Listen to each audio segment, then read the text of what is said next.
Think of me like a drill sergeant. What do drill sergeants do? They make you do the same thing over and over and over again, right? Until it becomes like habit. So this morning, I'm going to drill a little bit. We're going to kind of go over what we've been talking about because they're fundamentals. There's concepts that I think we really need to hang on to.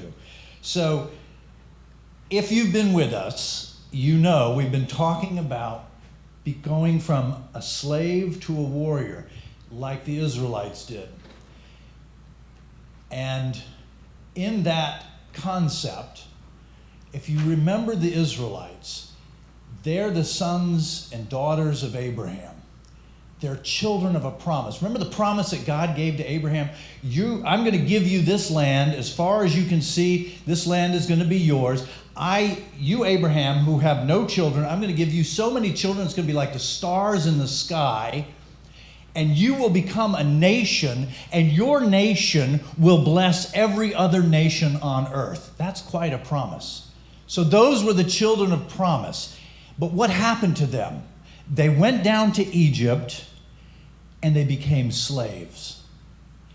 And for over 400 years, the children of the promise lived as slaves. The promise was gone. Their future was erased. Their identity as children of God, as the people of God, it was stolen from them. They were left with an identity that they were slaves. But God is the one who holds the promises. That's an important thing. That's the one I want you to think about for a second. You see, they forgot the promise. They forgot who they were. They forgot they had a future. But it wasn't up to them. It was up to God. God held the promise. God made the promise, and he held the promise. So when there was no victory in sight, when there was nothing in sight but more slavery, God sent a redeemer. His name was Moses. He was a faulty man. He was a human being. He had his problems, but he was a redeemer sent by God to go into Egypt and say, set my people free. Let my people go. Yes. And so they did.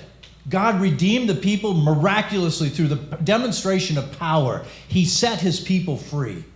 But they came out of Egypt with the mindset of slaves still.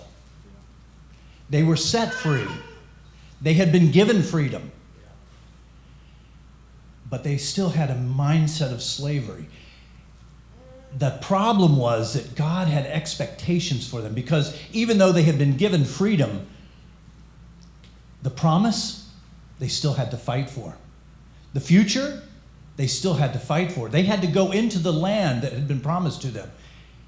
And they had to overthrow, they had to subdue the people that were against God and against his concepts and against his character. So even though they had been redeemed, they still had a battle to face. And God prepared them through 40 years of traveling through the wilderness for the battle that they faced. So we've been using that as our paradigm, our allegory for us. Because remember, you are children of promise. We all are children of promise. We were created as children of promise, children of God. We were given the capacity to bear the image of God, to carry, of all the created things in the universe, we were given the responsibility to bear the image of God, to bring creativity into this universe. To show the universe what it looks like to love each other, to have compassion on each other, to care about each other, to forgive each other. That's what we were designed for, to live in peace and harmony. We were designed to be caretakers of this world, not to be polluters, not to be abusers, but to take care of this. We were given caretaking status, to rule over nature and have authority over it and take care of it for our Creator. That was our mandate. That's our identity. And our promise was he would give us the power to do that. Our future was that he would walk with us as we did that. But what happened? Just like the Israelites went down to Egypt and lost their identity, every one of us, when we're born into this world, the Bible says we go like sheep our own direction, wandering off. That's okay. I'll be the captain of my destiny. I'll be the master of my fate. We heard that before? It's a poem, actually. The problem is we're not very good at it. The problem is when we resist God, when we say, God, don't worry, I'll take care of it, I've got this, there is a cosmic war going on. Yeah. And when we leave the kingdom of light to do our own thing, to do things our way, to do things the way we want to do it, we wander right into the kingdom of darkness. And there we become slaves. And Scripture tells us in that state, we become slaves to our sin, we become slaves to our weaknesses, become slaves to our appetites, we become slaves. We are powerless, we are weak, we have no hope, no future, we are dead inside. Dead inside. But the promise of God does not depend on us. Thank you, Jesus. God says, I will send a Redeemer. This time he did not send a faulty man. He sent his own son. Yeah. He sent his own son into this world so that he could go up to the one who has enslaved us and say, set my people free. Wow. But the one to whom we owe that debt, the slaveholder over us, he said, not so fast. There's a ransom that has to be paid. Wow. They have racked up a debt against you, and that has to be paid. And God said, I give the life of my son as ransom for you to set you free. So God himself, because the promise is his and the security of that promise lies in him, gave his own son to die on the cross to pay our ransom so that we could come out of the kingdom of darkness into the kingdom of light. And yet we still have a slave mindset. Because redemption is not complete yet. Yeah. We'll get into that. There's still a battle for us to fight. Yeah. We still have a battle to fight. Why is that? Yes, we have been given our identity back, children of God, if we have received the salvation that Jesus brings. Yes, we have been given the promise that he will remain with us. He will not forsake us. Yes. But guess what? This world is still fallen. He's asking us to bear his image, to bear light in this dark world. And this world is against him. We will be resisted. We, if we bear the image of God, will be resisted. We will face resistance. That's the first thing. The other reason why we have a battle on our hands is because God is asking us to continue the work of reconciliation that his son began. What does that mean? The same way that God sent his son, God is sending us. He says, go into all the world. Go, you go, us, we all go into the world with the good news that God is for us and not against us. The good news that he's already paid the price to set everyone free. He is asking us, he is calling us, he is commanding us to go into the world and set the captives free, to bring light into the darkness. And we will be resisted. There will be an enemy against us as we carry out that mission. So we have a fight on our hands.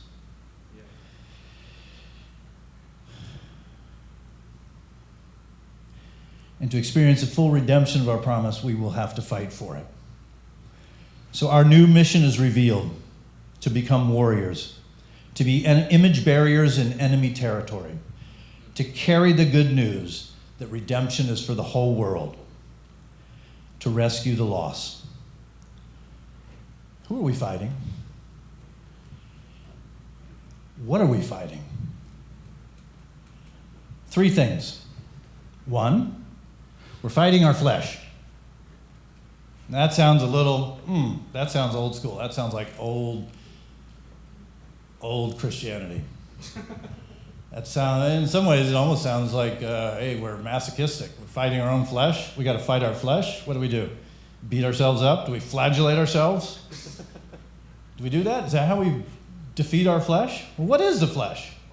And here I have to confess, I have been somewhat presumptuous when I talk to you. As I look out, I see beautiful people. Thank you. I see young people. And I just have these presumptions. I don't really know you. I don't know what you've faced in life. I don't know where you are. I'll assume that many of you have already met Christ and have given your life to Christ and have already made that decision. I can't assume that about everyone. Yeah. Those of us who have met Christ and have given ourselves to Him, we are under the promise that He's given us a new identity. He's given us a new spirit. But guess what? I'm still here. I didn't just raptured up. Suddenly I didn't become Brad Pitt. What the? Perfectly whatever, I don't know. Yes, sir. I'm still me. I still have the same mind. Yeah. The old man. Paul says, the things that I want to do, I don't do. Anybody feel like that? Yes. He says, the things that I don't want to do, I find myself doing. Who will deliver me from this body of sin, he says. He's talking about the old man. We've been given a new spirit. We carry around this old body. One day we'll trade it in, thank God. Until then, we have this body to deal with, and it's the first thing that we have to struggle against. And those of us who are Christians, who have been redeemed, who have been given new identities, who have been born again, we still have the old man, which is habits from before, mindsets from before, ways of thinking from before. If we were critical thinking before, guess what? We'll probably be critical thinking now. We still have the old man, old habits. Injuries. I still carry to this day mental injuries from my childhood. And I would reckon to say I am not alone. I think a lot of us. And God has healed me from a lot of things from my childhood. But I know there are things that I will carry till my last breath that I will have to fight against. Not feeling good enough. Feeling like I am the worst person who should be standing in front of you right now. Feeling like I can't do it. If I get an idea, I get a good idea, the first thing that comes in my head, I can't do it. I'll fail. It won't work. So many things I've wanted to do in life, I didn't do, I didn't even try. You'll fail. The old mind, you'll fail. Those are injuries in my mind. We have them. What else is in our flesh? Our emotions. God gave us emotions. Anger, fear, happiness. Those things, they're natural. We're supposed to have them. When we see things that are bad, we're supposed to get angry. When we see things that scare us, we're supposed to be scared. It energizes us, and we get adrenaline. Our heart beats fast. We get ready to go. We're supposed to have emotions, but we're not supposed to be dominated by them. They're not supposed to control us. Then we become slave to them. Our emotions are a tool that we're supposed to use like a tool, not a slave master. But not just emotions, but emotional needs. I have a need for affirmation. I have a need for somebody to tell me, good job. That's normal. But I can't be driven by that. And we're living in a culture in which everything is becoming driven by other people's affirmation. You post something online and you're like, 2 likes? I need to quit. I'm not going to post anymore. I'm no good. Our emotional needs, they're natural. They cannot enslave us. They cannot be. We have to fight against that. Our physical appetites. That's part of our flesh. Hunger. It's a need. Food. We need it. We cannot be enslaved by it. Shelter. Human companionship. Sex. One of the greatest driving forces in history is this sexual drive. Look at history. It's designed to be natural. It often enslaves us. We are designed to be an authority over those things so that we can be the people of promise that God called us to be. We fight our flesh first and foremost. Then there's the world. And guess what the world is? A bunch of us. Everybody else. The world can be your family. I remember when my kids were young, we'd take them to Haiti, and my family members were like, "What are you doing? You're endangering your children. This is not good for them." Discouraging. It can be school systems. You believe in the fairy tale that God made the universe? You believe in snakes that talk? You believe? That's the world talking. The world can be other religions. The world can be other philosophies. The world can be political systems. The world is just everything that's out there. And a lot of it is in resistance against us, and we have to be able to fight the world.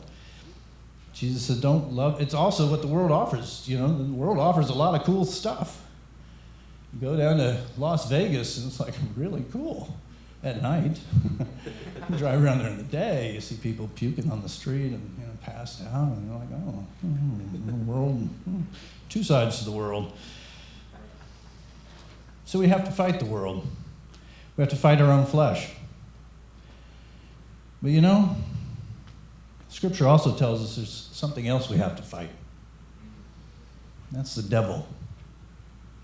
The devil is evil personified in the spiritual force, the spiritual being who is kind of behind the cosmological warfare between good and evil. The one who has exalted himself against God. And he can't fight God, so he fights the image of God here on the earth, which is us. You see, the interesting thing is, not funny, it's not funny at all. The interesting thing is, this step looks like I can step on it, but I'm not going to fall. The interesting thing is, Scripture tells us we wrestle not against flesh and blood. But Neil, you didn't say we were fighting against our flesh, right? Our fight is not against flesh and blood, ultimately. It is against spiritual forces. It's against principalities. It's against these things that are arrayed against us, evil in high places. Let me read that, as Paul puts it very clearly, in Ephesians chapter 6.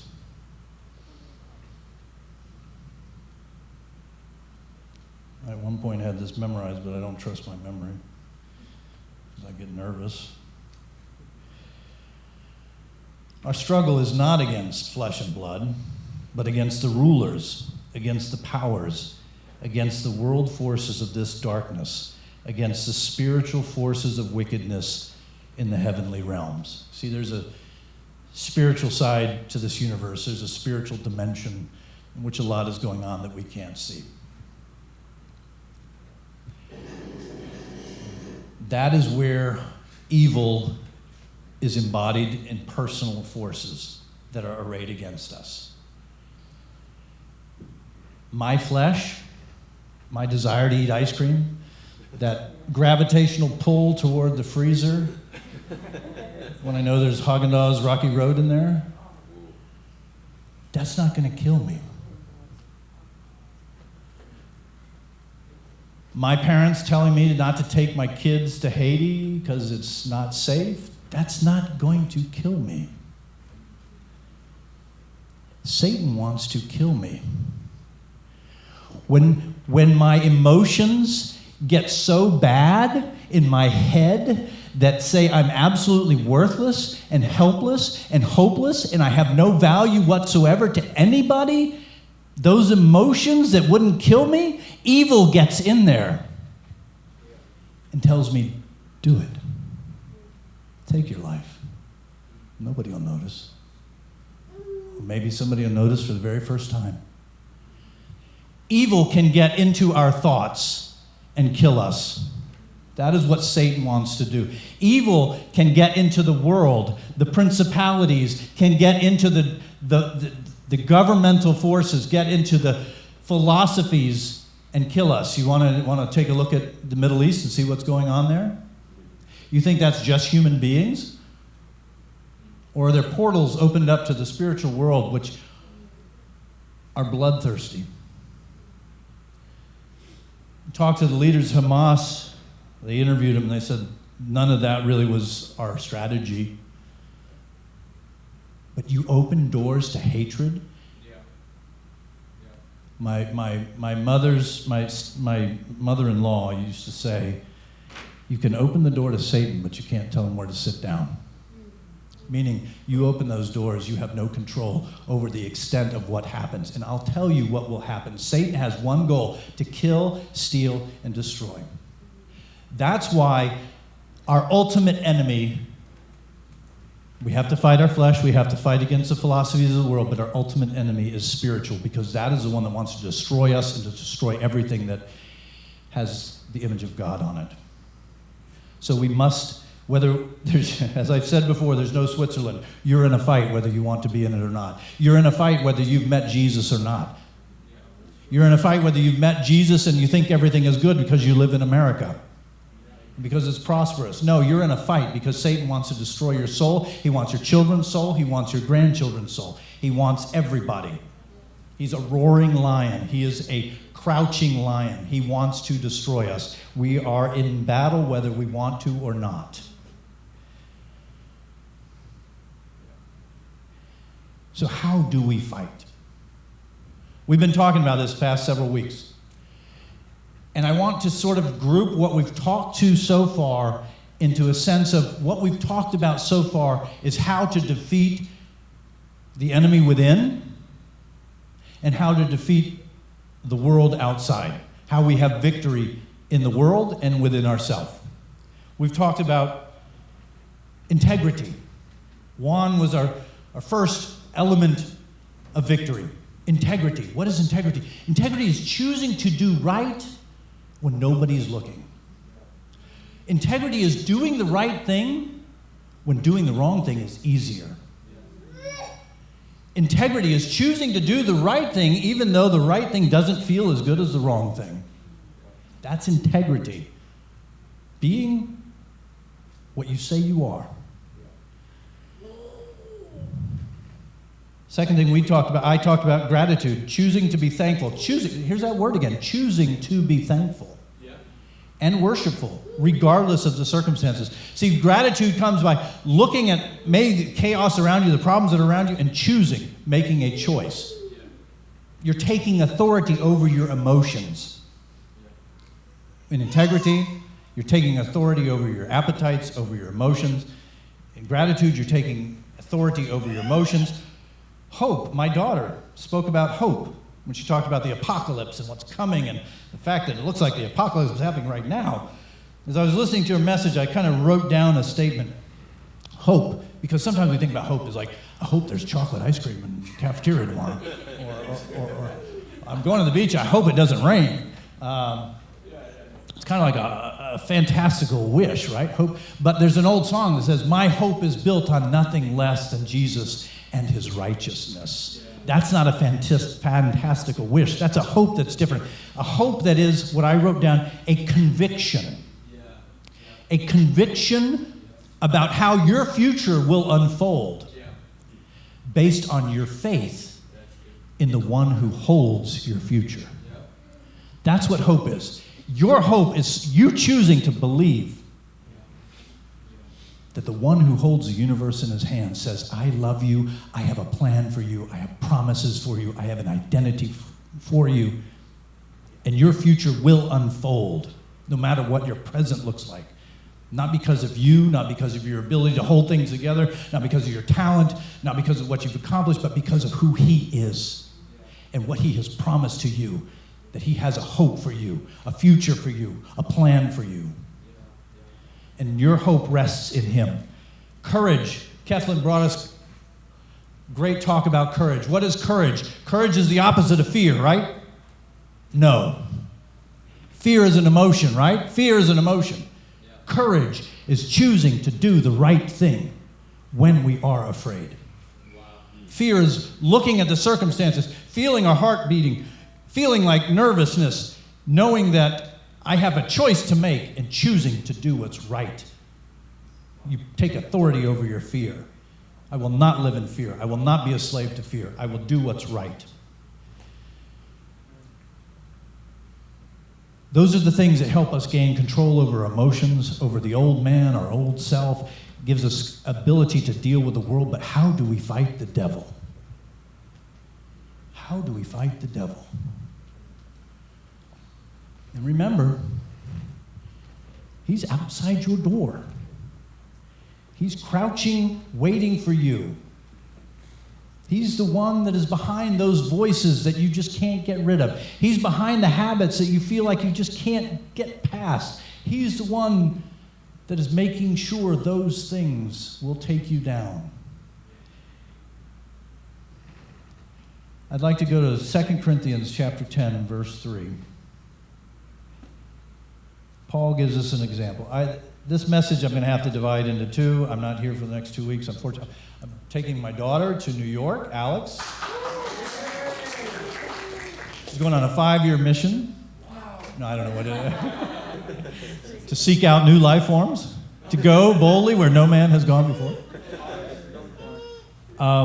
So we'll be taking her up there this week, next weekend, and the next weekend my wife has booked me for a ladies' retreat, but I'm kind of not with the ladies, I'm with the husband. Anyway,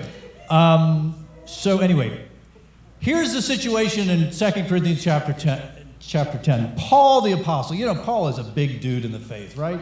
He's like the very first mega missionary. Paul started the church in Corinth. These Corinthians are his disciples. They're the fruit of his labor. They are his babies in Jesus. And you know what happened? Some people came along after him. Christians. Who is this Paul guy? Did he ever see Jesus? We saw Jesus. Why is he writing you such strong letters? And yet when we've heard him talk, he sounds like, he talks like a baby.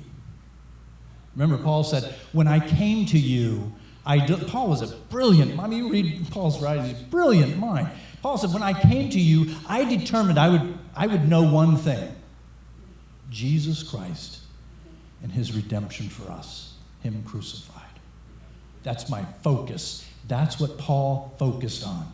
The simple thing that Jesus Christ loved you and he gave himself for you. He said, I made a deliberate choice not to talk fancy, not to talk over your heads. I kept it because the gospel is simple. The gospel, what can set the world free, does not need our esoteric oratory skills. It needs to know that God is for us. And he gave his son to set us free. And that's what Paul preached. And people came along after him and said, this Paul, he's supposed to know all this stuff, and he writes these fancy, he probably didn't even write these letters. And you know what? I would like for you guys to give me money. You know, Paul didn't ask you for money. You know why? Because he's a second-rate apostle. But we are first-rate apostles. We deserve your money. So they were tearing down his ministry. They were tearing him down. They had a secondary agenda. And Paul, in this chapter, begins to respond to them. I'll jump back there. 2 Corinthians. So the interesting thing is, well, I'll get to that in a second. The interesting thing is, they changed the font here. So Paul is writing a letter to his friends in Corinth. And he starts out in chapter 10. I'll just go cut right to the chase. He says, "For though we walk in the flesh, we do not war according to the flesh. For the weapons of our warfare are not of the flesh, but divinely powerful for the destruction of fortresses. We are destroying speculations and every lofty thing raised up against the knowledge of God, and we are taking every thought captive to the obedience of Christ." What does that have to do with what you just said? Paul has an opportunity to come after these people. They're cutting him down. He could come back and he could put on an oratory display that would shame them. He could take them on, he could call them out, he could name things and list things. But he knows that the attack is not coming from people. It's the evil behind the people. And we can fight the people. We can waste all our energy responding to Facebook posts, getting all fired up. But if we ignore the spiritual reality behind that, we will lose the battle. This man, these are his people. And they came after him. And he said, "I'm not going to fight." Before that, he says, "They regard us as if we walk according to the flesh." The flesh. That's what we were talking about before. These people, my enemies, they think I'm walking according to the flesh. Guess what? They expect me to respond in the flesh. He says, we walk in the flesh, right? I'm still in this body. I still have my mind. I still have my emotions. I'm still stuck in this body. But according to means by the power of. You and I, we're not called to walk according to this flesh. We don't fight according to our strength.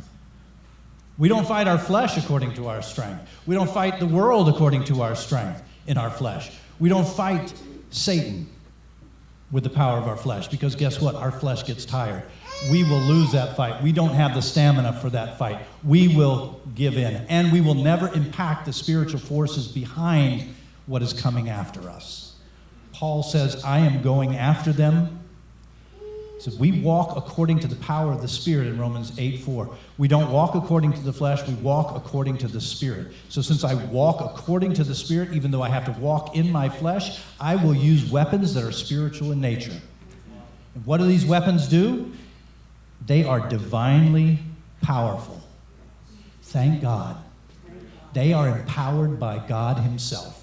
The weapons that we have to fight the battle we are called to fight are empowered by God Himself. It's not up to my strength, thank God. It's not up to my talent, thank God. It's not up to anybody's in this room's intelligence or talent or education or background. Everything God has called you to do, every promise He's made you, everything He has for you to do in this life, He has the power for you to do it. It's divinely powerful. For the destruction of fortresses. Fortresses? Oh, we don't have to worry about that anymore, do we? Interestingly, Paul in Corinth, if you look at Corinth, it'd be kind of like down here, city down here, on this plain. Rising up behind the city of Corinth is a rock, 1,800 feet tall. And on top of this rock, there's a fortress right above Corinth, the Acro-Corinth. Every day they look out, they see it. So when Paul says fortress, guess what they're thinking? This fortress that in Paul's day had never been defeated. Nobody had ever beaten that fortress. Nobody had ever torn down the walls of that fortress. So when he says, our weapons are powerful for the tearing down of fortresses, the destruction of fortresses, they're looking up there and they're saying, that fortress has never been taken down. But Paul is saying, our weapons can take down any fortress. Where do you build a fortress? You build a fortress on areas you want to preserve. The enemy will build a fortress in a place, a stronghold. He will build it in a place he doesn't want to surrender. Are there strongholds in our lives? Usually it's at the site of an old habit, a weakness in our flesh, a place where we've given authority to our flesh, to our mind, to our thinking, our thoughts, our physical appetites. That's where the enemy builds fortresses. You can come against that all your life with all your strength, with all your hope, with all your determination. I'm not going to do this anymore. I'm not going to do this anymore. I'm not going to take that anymore. I'm not going to go there. And guess what? You will break yourself on the walls of those strongholds. But if you come to those strongholds with the power of God, he says, the weapons that I give you will tear those strongholds down. Is there something in your life that's holding you back? Is there something in your life that you've had defeat after defeat after defeat? For me, my wife will testify, I've said this before, it's that attitude that I have that I can't do it. Anything that comes to my mind, the first thing that comes to me is, I can't do that. God says, I can give you the power to break that stronghold. Is there an addiction in our lives? And I'm not just preaching to you guys, I'm preaching to the world. Yes, sir. Absolutely. I'm speaking this out into the atmosphere. If there is an addiction that is out there that you have not been able to break with your own physical power, God says, I have divine weapons that are powered by me that can break those strongholds.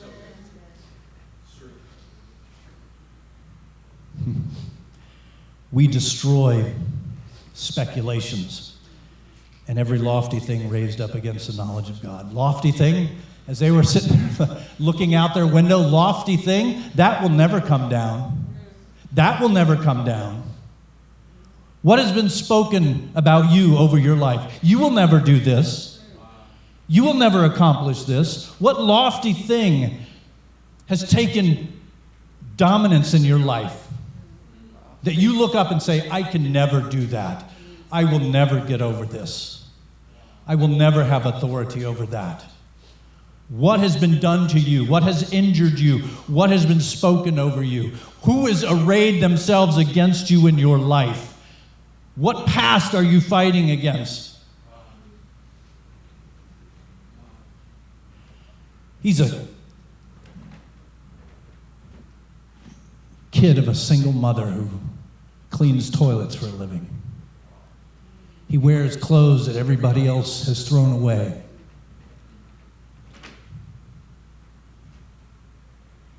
I can think of a million stories. I'll never forget mine. You'll never make it. You'll never amount to anything. What is it in our life that holds lofty domination over us? God says, I will tear it down. I will tear it down. I have the weapons. What tore down the walls of Jericho? Was it their hands? Was it their strength? They obeyed God and they sang. And they blew the trumpets in worship. And the walls that no one said would ever come down fell down by the hand of God himself. We are taking every thought captive. Everything that comes up within us, everything that comes up in somebody else's imagination. You look at world systems, you look at people you say could never be saved, could never beat those addictions, people that could never be delivered. I will not waste my time on those people because God could never do anything to them. And those people are the very people that will fall on their knees before God. I think of some people now that I have prayed for and thought guilty for praying because I had the doubt in my mind at the time that this will never do anything. I've seen God do amazing, amazing things. There is nothing out there. There is no person out there beyond the reach of God's grace. There's nothing within us beyond the reach of God's grace. His weapons are powerful no matter what is arrayed against us. We're just beginning to talk about spiritual warfare. This is just an introduction. But I want you to know You get in your closet, you can shape the world. You get down on your knees in your room and you just sing out worship hymns to God. You are breaking strongholds in the heavenlies. You look at the TV and think, God, there's nothing that can be done with this mess of the world that we've made it. You can get on your knees. You can pray. You can worship God. You can shake the heavenlies. And I'm telling you that. You can stop complaining for a second and pray that a bomb will miss a child. That somebody will go into somewhere and save somebody's life. You can pray for the people who are so brave that they are risking their lives in Iran to share the gospel with other people. You can pray for those people. We can do things in the spiritual realms that we really need to rediscover the power that we have. We really need to open our eyes to the power that God has given us. And there's nobody else to do it. Who else is going to do it? He commissioned us to do it. To be the warriors. To be the wall breakers, the fortress destroyers, the stronghold terrors. You know somebody suffering from addiction? You pray for them, you love them, you get on your knees and you stand in the gap for them. There is work to be done. We are warriors. We are not video game players. We're not on a cruise ship. We're not on vacation. We are warriors. And we've been given a mandate to take back the kingdom of darkness, to bring light into the darkness. That's who we are.